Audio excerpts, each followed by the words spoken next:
성령의 역사 마스터 클래스 50일 모든 것을 버리고 말씀을 얻다.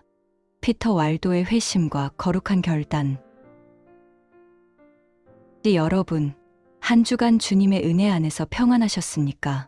성령의 역사 마스터 클래스, 드디어 새로운 희망의 장을 여는 51번째 시간입니다. 우리는 지난 50번의 시간을 통해서 초대 교회의 뜨거운 불길부터 중세 수도원의 깊은 영성까지 성령님께서 어떻게 교회를 이끌어 오셨는지 아주 감동적으로 살펴보았습니다. 특히 지난 시간 성 빅토르의 휴가 가르쳐준 그 깊은 관상 기도의 세계는 우리 영혼의 눈을 뜨게 하는 소중한 시간이었습니다. 오늘부터 우리는 기독교 역사의 물줄기를 바꾸어 놓은 또 하나의 거대한 움직임을 따라가 보려고 합니다. 바로 말씀으로 돌아가려는 움직임과 복음의 선구자들이라는 새로운 장입니다. 여러분, 혹시 종교개혁이 마틴 루터 한 사람으로부터 갑자기 시작되었다고 생각하시나요? 사실 루터가 나오기 수백 년 전부터 이미 하나님의 말씀을 목숨보다 소중히 여기며 세상을 깨웠던 믿음의 선배들이 있었습니다. 그 첫 번째 주인공이 바로 오늘 우리가 만날 피터 왈도입니다. 그는 원래 파리 근처의 리옹이라는 도시에서 이름을 날리던 아주 부유한 상인이었습니다. 남부러울 것 없는 재물을 가졌던 그가 왜 어느 날 갑자기 모든 재산을 가난한 사람들에게 나누어 주고 거리의 전도자가 되었을까요? 그리고 당시에는 금지되었던 성경 번역에 왜 자신의 온 생애를 바치게 되었을까요? 성령님께서 한 부유한 상인의 가슴 속에 불을 지피셨던 그 놀라운 회심의 현장으로 지금부터 여러분을 정중하게 초대하겠습니다. 이 이야기는 서기 1170년경 프랑스 남동부의 활기찬 도시 리옹에서 시작됩니다. 당시 리옹은 무역이 아주 활발하게 이루어지는 상업의 중심지였습니다. 피터 왈도는 이곳에서 비단과 귀한 물건들을 팔아서 엄청난 부를 쌓은 성공한 상인이었습니다. 그는 리옹에서 가장 좋은 옷을 입었고 가장 화려한 저택에서 살았으며 수많은 사람이 그의 주위에서 아부를 떨 정도로 권세가 대단했습니다. 세상의 눈으로 볼 때 왈도는 모든 것을 다 가진 인생의 승리자처럼 보였습니다. 하지만 여러분, 겉모습이 화려하다고 해서 그 속사람까지 행복한 것은 아니었습니다. 왈도는 매일 금화를 세고 재산을 불리는 재미로 살았지만 정작 자신의 영혼은 점점 말라가고 있다는 사실을 느끼기 시작했습니다. 화려한 잔치가 끝나고 홀로 남겨질 때면 알 수 없는 허무함과 죽음에 대한 공포가 그의 마음을 무겁게 짓눌렀습니다. 내가 이렇게 돈만 벌다가 죽으면 내 영혼은 어떻게 되는 것일까? 라는 질문이 꼬리에 꼬리를 물고 이어졌습니다. 성령님은 이미 왈도의 마음밭을 흔들며 새로운 생명의 씨앗을 심을 준비를 하고 계셨던 것입니다. 그러던 어느 날이었습니다. 왈도의 인생을 송두리째 바꾸어 놓은 두 가지 결정적인 사건이 연달아 일어납니다. 첫 번째 사건은 리옹의 번화가에서 우연히 만난 한 거리의 악사로부터 시작되었습니다. 그 악사는 사람들에게 아주 오래된 성자의 노래를 들려주고 있었습니다. 바로 성 알렉시스라는 분의 이야기였습니다. 알렉시스는 부유한 귀족의 아들이었지만 결혼식 당일에 모든 재산을 포기하고 평생을 가난한 순례자로 살며 하나님을 섬겼던 인물이었습니다.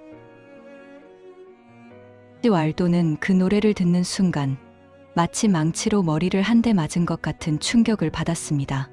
노래 속의 알렉시스는 아무것도 가진 것이 없었지만 세상 그 누구보다 행복해 보였습니다. 반면에 자신은 모든 것을 가졌지만 단 한순간도 진정한 평화를 누리지 못하고 있었습니다. 왈도의 가슴 속에서 거룩한 질투심이 일어났습니다. 나도 저 사람처럼, 저 알렉시스처럼 하나님 한 분만으로 만족하는 삶을 살 수는 없을까? 라는 간절한 소망이 꿈틀대기 시작한 것입니다. 그리고 바로 다음 날, 왈도의 결심을 확정짓는 두 번째 사건이 터집니다. 왈도가 친구들과 함께 즐겁게 저녁 식사를 하며 대화를 나누고 있을 때였습니다. 옆에 앉아있던 건강했던 친구가 갑자기 가슴을 부여잡더니 그 자리에서 쓰러져 숨을 거두고 만 것입니다. 방금 전까지 웃으며 농담을 주고받던 친구가 싸늘한 시신이 되는 것을 보면서 왈도는 엄청난 공포와 깨달음을 동시에 얻었습니다. 죽음이라는 것이 이토록 가까이 있구나. 돈과 명예가 죽음 앞에서는 아무런 힘이 없구나. 라는 사실을 뼈저리게 느낀 것입니다. 그날 밤 왈도는 한숨도 자지 못하고 눈물로 밤을 지새웠습니다. 그는 이제 더 이상 예전처럼 살 수 없다는 것을 알았습니다. 그는 다음 날 아침 일찍 리옹에서 가장 신망받는 신학자를 찾아갔습니다. 그리고 간절하게 물었습니다. 선생님, 제가 어떻게 해야 구원을 얻을 수 있겠습니까? 어떻게 해야 제 영혼이 진정한 평화를 누릴 수 있겠습니까? 라고 말이죠.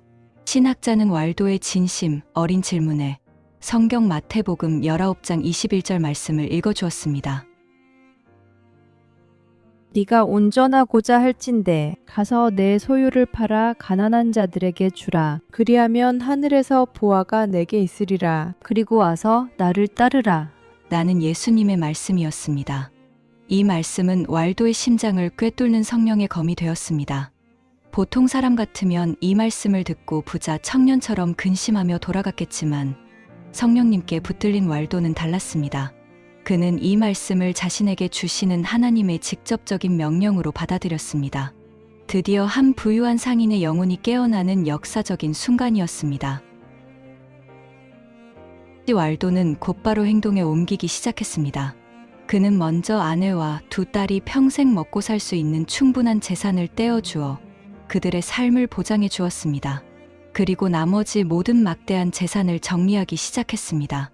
마침 그때 리옹 지역에는 아주 심한 기근이 들어서 수많은 사람이 굶어 죽어가고 있었습니다. 왈도는 길거리에 큰 솥을 걸고 배고픈 사람들에게 음식을 나누어 주었습니다. 그리고 자신의 금화를 길거리에 뿌리며 이렇게 소리쳤습니다.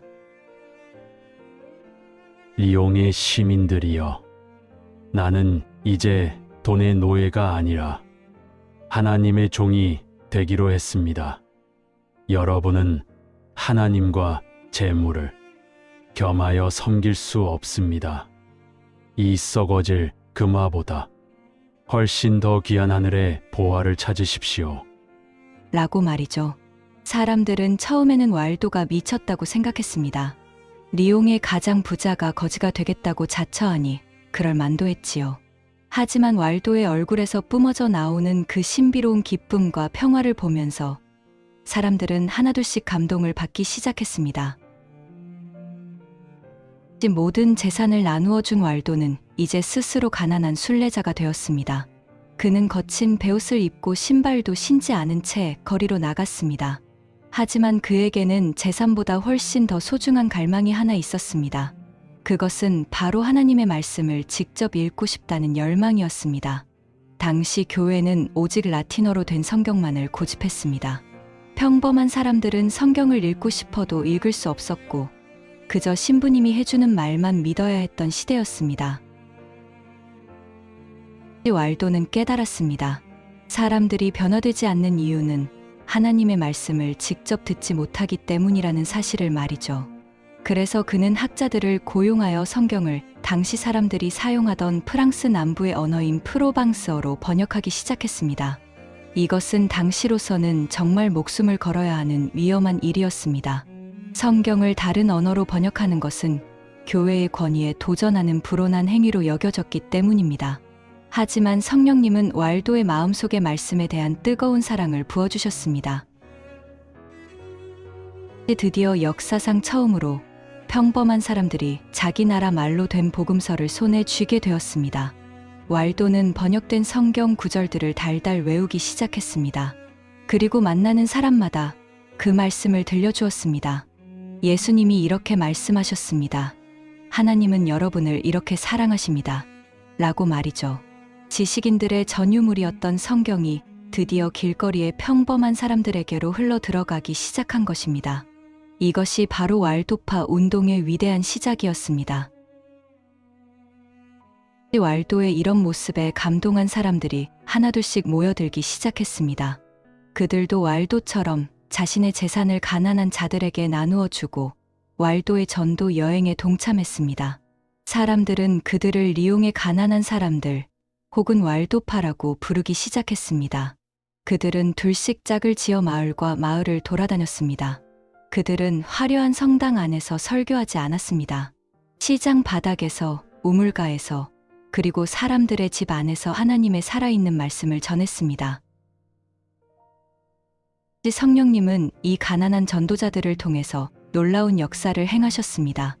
당시 부패하고 사치스러웠던 성직자들에게 실망했던 사람들은 왈도파의 청빈하고 진실한 모습에 큰 위로를 받았습니다. 그들은 성경 말씀을 그대로 실천하려 노력했습니다. 거짓말을 하지 않았고 폭력을 멀리했으며 원수까지도 사랑하려 애썼습니다. 왈도파의 전도는 단순했지만 강력했습니다. 그것은 바로 하나님의 말씀이 가진 본연의 힘이었습니다. 하지만 교회의 지도자들은 왈도파를 곱게 보지 않았습니다. 평신도들이 허락도 없이 설교를 하고 금지된 성경 번역본을 들고 다니는 것이 못마땅했던 것입니다. 리옹의 주교는 왈도에게 설교를 중단하라고 엄히 명령했습니다. 하지만 왈도는 사도행전의 말씀을 인용하며 당당하게 대답했습니다. 사람보다 하나님께 순종하는 것이 마땅합니다. 라고 말이죠. 왈도에게는 교회의 전통보다 하나님의 말씀이 훨씬 더 높은 권위였습니다. 왈도의 회심은 단순히 한 개인의 변화로 끝나지 않았습니다. 그것은 중세 교회의 두꺼운 껍질을 깨고 다시 초대 교회의 순수한 복음으로 돌아가려는 거대한 몸부림이었습니다. 그는 비록 나중에 교회로부터 이단으로 몰리고 박해를 받았지만 그의 정신은 끈질기게 살아남았습니다. 훗날 종교개혁자들은 피터 왈도를 가리켜서 종교개혁의 새벽별이라고 불렀습니다. 어두운 밤하늘에 가장 먼저 떠올라 아침이 오고 있음을 알리는 별처럼 왈도는 하나님의 말씀이 온 세상을 비출 날이 멀지 않았음을 보여주었습니다. 사랑하는 여러분, 오늘 피터 왈도의 회심 이야기를 들으면서 무엇을 느끼셨습니까? 돈이 인생의 전부라고 믿고 살았던 한 상인이 어떻게 그 모든 것을 쓰레기처럼 버리고 복음의 나그네가 될 수 있었을까요? 그것은 바로 하나님의 말씀이 그의 심장에 박혔기 때문입니다. 세상에 어떤 보석보다 하나님의 말씀 한 구절이 더 가치 있다는 사실을 깨달았을 때 그는 비로소 진짜 자유를 얻게 되었습니다. 오늘날 우리도 무언가에 사로잡혀 살아가고 있지는 않습니까? 왈도처럼 돈일 수도 있고 남들의 평판일 수도 있으며 세상의 성공일 수도 있습니다. 그것들이 우리 영혼을 만족시켜 주고 있나요? 성령님은 오늘 왈도를 통해서 우리에게 질문하십니다. 너의 가장 귀한 보물은 무엇이냐? 너는 무엇을 위해 너의 생명을 바치고 있느냐? 라고 말이죠. 왈도가 복음서 한 권을 손에 쥐고 세상을 다 얻은 듯 기뻐했던 것처럼 우리도 하나님의 말씀을 다시금 우리 인생의 가장 소중한 나침반으로 삼아야 하겠습니다. 왈도가 그 말을 뿌리며 자유를 선포했던 그 리옹의 거리를 상상해 보십시오. 그가 느꼈던 그 시원하고도 벅찬 감동이 오늘 이 영상을 보시는 여러분의 가슴 속에도 그대로 전달되기를 소망합니다. 진짜 부유함은 통장의 잔고에 있는 것이 아니라 내 안에 하나님의 말씀이 얼마나 살아있는가에 달려 있습니다. 여러분의 영혼이 세상의 욕심에서 놓여나 오직 하나님의 진리 안에서 참된 평안과 기쁨을 누리시기를 간절히 축복합니다. 성령님의 역사는 이제 이 가난한 전도자들의 발걸음을 따라서 유럽 곳곳으로 퍼져나갑니다. 다음 52강에서는 왈도파의 전도자들이 어떻게 거리에서 복음을 전했는지, 그리고 그들이 겪었던 고난과 그 속에서 피어난 놀라운 신앙의 열매들에 대해 더 깊이 나누어 보겠습니다. 박해 속에서도 굴하지 않고 말씀을 암송하며 견뎌냈던 그들의 위대한 믿음의 행진을 기대해 주십시오. 오늘 강의가 여러분의 삶의 우선순위를 다시 한번 점검하고 하나님의 말씀을 사모하는 소중한 계기가 되었기를 바랍니다. 여러분의 소중한 구독과 좋아요는 이 거룩한 복음의 역사를 땅끝까지 전하는데 정말 큰 힘과 위로가 됩니다. 다음 시간에 더 깊고 은혜로운 이야기로 다시 찾아오겠습니다. 한 주간도 하나님의 말씀 한 구절을 가슴에 품고 세상에서 가장 부유한 사람으로 살아가십시오. 대단히 감사합니다. 평안하십시오.